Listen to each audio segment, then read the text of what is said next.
Hi hello ನಮಸ್ಕಾರ ಸ್ನೇಹಿತರೆ. ರಾಮಾಚಾರಿ ಮತ್ತು ಚಾರು ಇಬ್ಬರು ಕೂಡ ಸಿಕ್ಕಾಕೊಳ್ಳುವ ಸಮಯ ಬಂದಿದ್ದಾಯಿತು. ಇತ್ತ ಕಡೆ ಝಾನ್ಸಿ ರಾಘು ಇಬ್ಬರ ಸಂಸಾರ ಕೋರ್ಟಿನ ಮೆಟ್ಟಿಲೇರ್ತದೆ. ಹಾಗಿದ್ರೆ ಏನಾಯಿತು, ಏನು ಕತೆ, ಇದು ಎಲ್ಲವನ್ನ ಕೂಡ ತಿಳ್ಕೋಬೇಕು ಅಂದರೆ ಈಗಲೇ ನಮ್ಮ ಈ ಚಾನಲ್ನ ಸಬ್ಸ್ಕ್ರೈಬ್ ಮಾಡಿ, ಹಾಗೆ ಒಂದು ವಿಡಿಯೋವನ್ನು ಪೂರ್ತಿಯಾಗಿ ನೋಡೋದನ್ನು ಯಾವುದೇ ಕಾರಣಕ್ಕೂ ಕೂಡ ಮರಿಬೇಡಿ.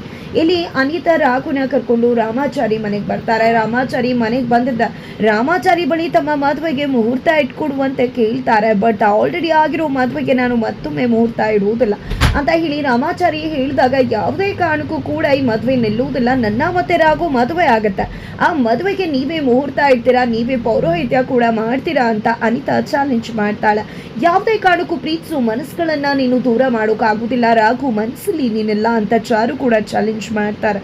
ಹಾಗಾದ್ರೆ ಈ ಒಂದು ಚಾಲೆಂಜ್ ಅಲ್ಲಿ ಗೆಲ್ಲೋರು ಯಾರು ಅನ್ನೋ ಯಕ್ಷ ಪ್ರಶ್ನೆಯ ಜೊತೆಗೆ ಇಲ್ಲಿ ಚಾರಿ ಆ ಝಾನ್ಸಿಯನ್ನ ಭೇಟಿ ಮಾಡ್ತಾರೆ. ಝಾನ್ಸಿ ಕೂಡ ಮನಸ್ಸನ್ನ ಸ್ವಲ್ಪ ಆಕುರ ಮಾಡ್ಕೊಳ್ಳೋಣ ಅಂತ ರಾಮಾಚಾರಿ ಮತ್ತೆ ಚಾರು ಬಳಿ ಬಂದ್ರೆ, ಅಲ್ಲಿ ರಾಮಾಚಾರಿ ಚಾರು ಇಬ್ರು ಕೂಡ ಅನಿತಾ ರಾಘುನ ಕರ್ಕೊಂಡು ಮನೆಗೆ ಬಂದಿದ್ದು, ಈ ರೀತಿಯಾಗಿ ಮಾತನಾಡಿದ್ದು, ಅವಳ ಪೌರೋಹಿತ್ಯವನ್ನ ಮದುವೆಯ ಪೌರೋಹಿತ್ಯವನ್ನ ನಾನೇ ವಹಿಸ್ಬೇಕಂತ, ಆ ರೀತಿ ಮಾಡ್ತೀನಿ ಅಂತ ಚಾಲೆಂಜ್ ಮಾಡಿ ಕೂಡ ಹೋದ್ಲು ಅಂತ. ದಯವಿಟ್ಟು ಆ ವಿಷಯ ಮಾತಾಡಬೇಡಿ, ನಾನು ಇಲ್ಲಿಗೆ ಬಂದಿದ್ದೆ ಮನಸ್ಸನ್ನ ಹಗುರ ಮಾಡ್ಕೋಬೇಕು ಅಂತ, ಆದರೆ ಮತ್ತೆ ನೀವು ಅದೇ ವಿಷಯ ಮಾತನಾಡ್ತಿದ್ರ ಅಂತ ಝಾನ್ಸಿ ಹೇಳ್ತಾರೆ. ನೋಡು ಝಾನ್ಸಿ, ಖಂಡಿತವಾಗೂ ಪ್ರೀತಿಸೋ ಮನಸ್ಸುಗಳನ್ನ ಬೇರೆ ಮಾಡೋಕೆ ಯಾರಿಂದ ಕೂಡ ಸಾಧ್ಯ ಇಲ್ಲ ಅಂದಾಗ, ಹೌದು ನೀವು ಹೇಳೋ ಮಾತು ನಿಜ, ಆದರೆ ಪ್ರೀತಿ ಅನ್ನೋದು ಎರಡು ಕಡೆ ಇರಬೇಕೇ ಹೊರತು ಒಂದು ಕಡೆ ಆಗಬಾರ್ದು. ಇಲ್ಲ ಅಂದರೆ ಇಲ್ಲಿ ಜಾರಿನಲ್ಲಿ ಹರಿಯೋ ಮಳೆ ನೀರು ಆಗಿಬಿಡುತ್ತೆ.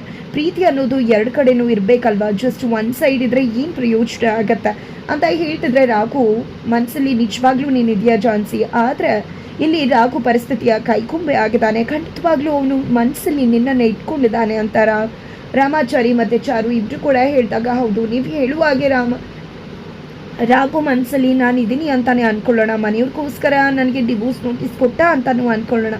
ಆದರೆ ನಮ್ಮ ತಾತ ಅವ್ರ ಮನೆಗೆ ಹೋದಾಗ ಅವ್ರ ಮನೆಯವ್ರಿಗೆಲ್ಲರೂ ಕೂಡ ಅವಮಾನ ಮಾಡಿ ದಬ್ಬಬೇಕಾದ್ರೆ ರಾಘು ಏನು ಮಾಡ್ತಿದ್ದ, ಅವ್ರ ಮನೆಯವ್ರ ವಿರುದ್ಧ ಮಾತಾಡೋ ಪರಿಸ್ಥಿತಿ ಇತ್ತಲ್ವಾ, ಧೈರ್ಯ ಬರಬೇಕಿತ್ತಲ್ವ, ಆ ಒಂದು ಸಮಯದಲ್ಲಿ ಅವ್ರ ಮನೆಯವ್ರ ಕಡೆಯಿಂದ ತಪ್ಪ ಆಗಿತ್ತಲ್ವ, ಆ ಟೈಮಲ್ಲೂ ಕೂಡ ಅವನು ನನ್ನ ತಾತನ ಪರ ನಿಂತ್ಕೊಳ್ದೆ ಅವ್ರ ಮನೆ ಪರ ನಿಂತ್ಕೊಂಡಲ್ವ, ಅಂಥವ್ನ ಬಗ್ಗೆ ನಾನು ಯೋಚನೆ ಮಾಡಬೇಕಾ ಬೇಡ, ಯಾವುದೇ ರೀತಿಯಲ್ಲೂ ಕೂಡ ಅರ್ಥ ಇಲ್ಲ.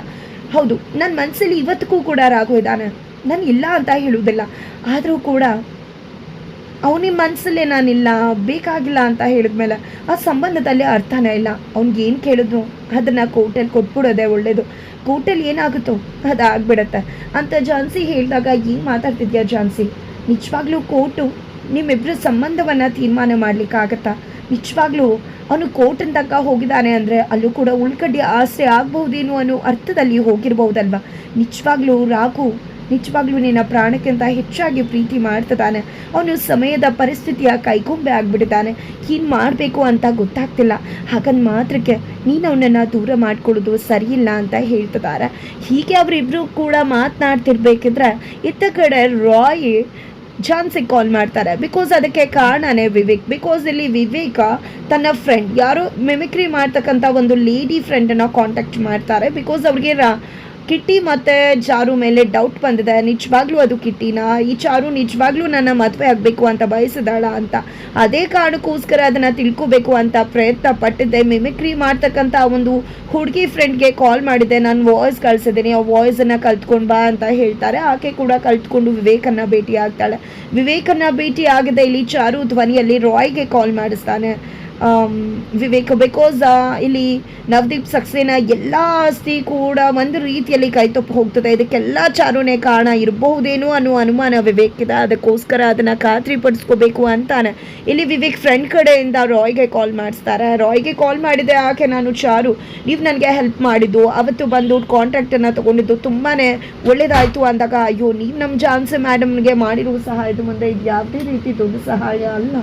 ನಮ್ಮ ಝಾನ್ಸಿ ಮೇಡಮ್ ರಾಘು ಸರ್ನ ಬಂದ್ ಮಾಡೋದಕ್ಕೆ ಎಷ್ಟೆಲ್ಲ ಪ್ರಯತ್ನ ಪಟ್ಟಿದ್ರ ಅಂತೆಲ್ಲ ಹೇಳ್ತಿದ್ದಾರೆ, ಆದರೂ ಕೂಡ ನೀವು ಮಾಡಿರೋ ಸಹಾಯನ ಮಾಡ್ಕೊಳ್ಳೇಬೇಕಲ್ವ ಅಂತ ದೊಡ್ಡ ಸಹಾಯ ಮಾಡಿದ್ರ ಅಂತ ಹೇಳಿದಾಗ, ನೀವು ಅಂದ್ಕೊಂಡಾಗ ನವದೀಪ್ ಸಕ್ಸೇನ ಸಾಮ್ರಾಜ್ಯನೇ ಬೀಳಿಸ್ಬೇಕು ಅಂತ ಯೋಚನೆ ಮಾಡಿದ್ರೆ ಖಂಡಿತವಾಗ್ಲೂ ಒಳ್ಳೇದಾಗೇ ಆಗತ್ತೆ. ಕೆಟ್ಟವ್ರಿಗೆ ಕೆಟ್ಟದಾಗಲೇಬೇಕು, ಒಳ್ಳೆಯವ್ರಿಗೆ ಒಳ್ಳೇದಾಗಲೇಬೇಕು ಅಂತ ಹೇಳಿ ಇಲ್ಲಿ ರಾಯ್ ಎಲ್ಲ ಗುಟ್ಟನ ಕೂಡ ರಟ್ಟು ಮಾಡಿಬಿಡ್ತಾರೆ. ಕೊನೆಗೂ ವಿವೇಕನ ಅನುಮಾನ ನಿಜವಾಗತ್ತೆ. ಇಲ್ಲಿ ಚಾರು ಮತ್ತು ಕಿಟ್ಟಿ ಸೇರ್ಕೊಂಡೆ ಇದನ್ನೆಲ್ಲ ಮಾಡಿರೋದು ಅಂತ ವಿಕ್ಕಿ ಭಾವಿಸ್ತಾರೆ. ಈ ಕಡೆ ರಾಯ್ ತಕ್ಷಣಕ್ಕೆ ಜಾನ್ಸಿಗೆ ಕಾಲ್ ಮಾಡ್ತಾರೆ, ಅದೇ ವಿಷಯವನ್ನ ಹೇಳ್ತಾರೆ. ಇಲ್ಲಿ ಜಾನ್ಸಿಗೆ ಡೌಟ್ ಬರುತ್ತೆ, ಬಿಕಾಸ್ ಚಾರು ಇಲ್ಲೇ ಇದ್ದಾರೆ ನನ್ನ ಕಣ್ಮುಂದೆ ಅಂತ.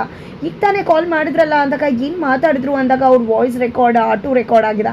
ಹಾಗಾಗಿ ಅದನ್ನು ಕಳಿಸ್ಬಿಡ್ತೀನಿ ಅಂತ ರಾಯ್ ಕಳಿಸ್ತಾರೆ.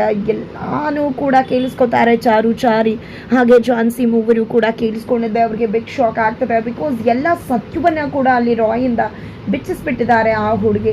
ಇದನ್ನು ಕೇಳಿಸ್ಕೊಂಡಿದ್ದೆ, ಎಲ್ಲ ಮುಗ್ದೋಯ್ತು. ಯಾರು ನಂತರ ಫೋನ್ ಮಾಡಿರೋದು, ನಿಜವಾಗ್ಲೂ ಯಾರಿಗೂ ನಮ್ಮ ಮೇಲೆ ಡೌಟ್ ಬಂದಿದೆ, ಅವರೇ ಈ ಕೆಲಸನ ಮಾಡಿದ್ದಾರೆ.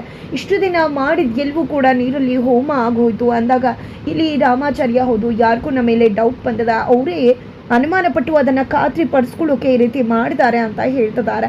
ಅತ್ತ ಕಡೆ ವಿವೇಕ್ ಕೂಡ ನಿನಗೆ ಡಬಲ್ ಪೇಮೆಂಟ್ ಕೊಡ್ತೀನಿ, ತುಂಬಾ ಖುಷಿ ಆಯಿತು ನೀನು ಮಾಡಿದ ಕೆಲಸದನ್ನ ಅಂತ ಹೇಳಿ ಕಳಿಸ್ಕೊಡ್ತಾರೆ ಆಕೆಯನ್ನು. ನಂತರ ಅಪ್ಪನ ಮುಂದೆ ನಾನು ಬೇಜವಾಬ್ದಾರಿ ಮನುಷ್ಯ ಅಲ್ಲ ಅನ್ನೋದನ್ನು ತೋರಿಸ್ಕೊಡೋಕೆ ಇದೇ ಒಂದು ಒಳ್ಳೆ ಅವಕಾಶ, ಇದನ್ನು ತೊಗೊಂಡೋಗಿ ಅಪ್ಪನಿಗೆ ಕಾಲ್ ರೆಕಾರ್ಡಿಂಗ್ನ ತೋರಬೇಕು ಅಂತ ಅಂದ್ಕೊಂಡಿದ್ದೆ. ಈ ಕಡೆ ಮಾನ್ಯತಾರ್ಗೂ ಕೂಡ ತೋರಿಸ್ಬೇಕು ಅಂತ ವಿವೇಕ್ ಡಿಸೈಡ್ ಮಾಡ್ಕೋತಾರೆ. ತದನಂತರ ಇಲ್ಲಿ ಚಾರು ಏನು ಮಾಡೋದು ಈಗ ಅಂತಾನೆ ಗೊತ್ತಾಗ್ತಿಲ್ವಲ್ಲ, ನಮ್ಮ ಪ್ಲ್ಯಾನೆಲ್ಲ ಫ್ಲಾಪ್ ಆಗೋಯ್ತಲ್ಲ ಅಂತಿದ್ರೆ, ಯಾಕೆ ಆ ರೀತಿ ಅನ್ಕೋತಿದ್ಯಾ ಚಾರು, ಇನ್ನೂ ಕೂಡ ಏನೂ ಮುಗ್ದಿರುವುದಿಲ್ಲ ಅಂತ ಜಾನ್ಸಿ ಹೇಳ್ತಿದ್ದಾಳೆ. ಅಷ್ಟರಲ್ಲಿ ಇಲ್ಲಿ ಮಾನ್ಯತಾಯಿಂದ ಚಾರುಗೆ ಕಾಲ್ ಬರುತ್ತೆ. ಅಮ್ಮ ಕಾಲ್ ಮಾಡ್ತಿದ್ದಾರೆ ಅಂತ ಪಿಕ್ ಮಾಡಿ ಚಾರು ಮೇಡಮ್ ಅಂತ ಹೇಳಿ ಚಾರಿಗೆ ಹೇಳ್ತಿದ್ದಾಗೆ ಕಾಲ್ ಪಿಕ್ ಮಾಡ್ತಾರೆ ಚಾರು. ಮಮ್ಮಿ ಹೇಳು ಮಮ್ಮ ಅಂದಾಗ, ಎಲ್ಲಿದ್ಯಾ, ಯಾರ ಜೊತೆ ಇದೆಯಾ, ಏನು ಮಾಡ್ತಿದ್ಯಾ ಅಂತ ಮಾನ್ಯತಾ ಕೇಳಿದಾಗ, ಅದು ಬಾಡಿ ಗಾರ್ಡ್ ಜೊತೆನೇ ದೇವಸ್ಥಾನಕ್ಕೆ ಬಂದಿದ್ದೆ ಮಮ್ಮ ಅಂದಾಗ, ವಿವೇಕ್ ಕಾಲ್ ಮಾಡಿದ್ದ ನಿನ್ನ ಬಗ್ಗೆ ಏನು ಮಾತಾಡಬೇಕು ಅಂತ ಹೇಳ್ತಾ, ಅದಕ್ಕೆ ವಿವೇಕ್ ಮನೆಗೆ ಹೋಗ್ತಿದ್ದೀನಿ, ನೀನು ಆದಷ್ಟು ಬೇಗ ಬಂದುಬಿಡು ಬೇಬಿ, ಅದಕ್ಕೋಸ್ಕರನೇ ಕಾಲ್ ಮಾಡ್ದೆ. ಅವನು ನಿನಗೆ ಕಾಲ್ ಮಾಡಿದೆ, ನನಗೆ ಕಾಲ್ ಮಾಡಿದ್ದಾನೆ ಅಂದರೆ ಏನೋ ಇಂಪಾರ್ಟೆಂಟ್ ವಿಷಯ ಇರಬೇಕು ಅನ್ಸುತ್ತೆ ಅಂತ ಮಾನ್ಯತಾ ಹೇಳಿ ಕಾಲ್ ಕಟ್ ಮಾಡ್ತಾರೆ. ಈಗ ಗೊತ್ತಾಗ್ಬಿಡುತ್ತೆ ಚಾರಿಗೆ ಇದನ್ನೆಲ್ಲ ಮಾಡಿಸಿರೋದೇ ವಿವೇಕ್. ಖಂಡಿತ ಇದು ಇನ್ನೂ ಕೂಡ ಮಾನ್ಯತಾಗಾಗಲಿ ನವದೀಪ್ಗಾಗಲಿ ಇಬ್ರಿಗೂ ಕೂಡ ಗೊತ್ತಿಲ್ಲ ಅಂತಕ್ಕಂಥದ್ದು. ಆ ಕಡೆ ಮಾನ್ಯತಾ ಮುಂದೆ ವಿವೇಕ್ ಎಲ್ಲ ವಿಷಯನೂ ಹೇಳ್ತಿದ್ದಾನೆ, ಯಾರೋ ಪ್ರೀ ಪ್ಲಾನ್ ಮಾಡಿ ನಮ್ಮಪ್ಪನ ಸಾಮ್ರಾಜ್ಯ ಬೀಳಿಸ್ಬೇಕು ಅಂತ ಈ ರೀತಿ ಮಾಡ್ತಿದ್ದಾರೆ ಅಂತ, ಅವ್ರು ಯಾರೇ ಆಗಿದ್ರು ಅವ್ರ ಕಥೆಯನ್ನು ಮುಗಿಸ್ಬೇಕು ಅಂತ ಹೇಳಿ ಮಾನ್ಯತಾ ಹೇಳ್ತಿದ್ದಾರೆ. ಇತ್ತ ಕಡೆ ಏನು ಮಾಡಬೇಕು ಅಂತ ತೋಚ್ತಾ ಇಲ್ಲ ರಾಮಾಚಾರಿ ಮತ್ತು ಚಾರುಗೆ.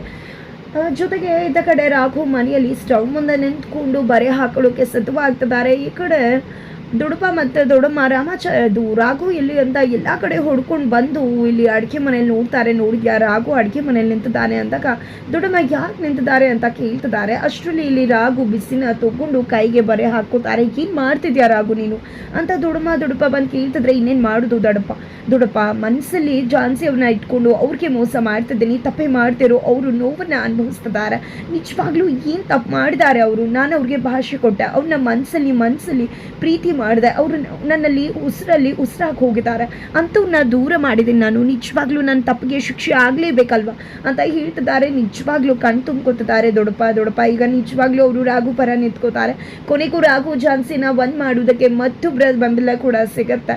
ಆತ ಕಡೆ ರಾಮಾಚಾರಿ ಚಾರು ಇಬ್ರು ಕೂಡ ಸೇರ್ಕೊಂಡು ವಿವೇಕ್ ಇನ್ನೇನು ಸತ್ಯ ಹೇಳಬೇಕು ಅನ್ನೋದ್ರ ಒಳಗಡೆ ಆತನನ್ನು ಲಾಕ್ ಮಾಡೋ ಚಾನ್ಸ್ ಇದೆ. ಹಾಗಿದ್ರೆ ಕೊನೆಗೂ ಇಲ್ಲಿ ಮಾನ್ಯತಾ ಮತ್ತೆ ನವದೀಪ್ ಮತ್ತೆ ಕೆಟ್ಟಾಗೆ ಬೀಳೋ ಚಾನ್ಸಸ್ ಇದೆ. ಇತ್ತ ಕಡೆ ರಾಮಾಚಾರ್ಯು ಚಾರು ಸೇರ್ಕೊಂಡು ಜಾನ್ಸಿ ಮತ್ತೆ ರಾಘುನ ಬಂದ್ ಮಾಡಿ ಅನಿತಾಗೆ ಗೇಟ್ ಪಾಸ್ ಕೊಡೋ ಚಾನ್ಸಸ್ ಕೂಡ ಇದೆ. ಬಟ್ ಹೇಗೆಲ್ಲ ಆಗುತ್ತೆ ಅನ್ನೋದನ್ನ ತಿಳ್ಕೊಬೇಕು ಅಂದರೆ ಮುಂದಿನ ವೀಡಿಯೋಗೆ ವೇಟ್ ಮಾಡೋದನ್ನ ಮರಿಬೇಡಿ.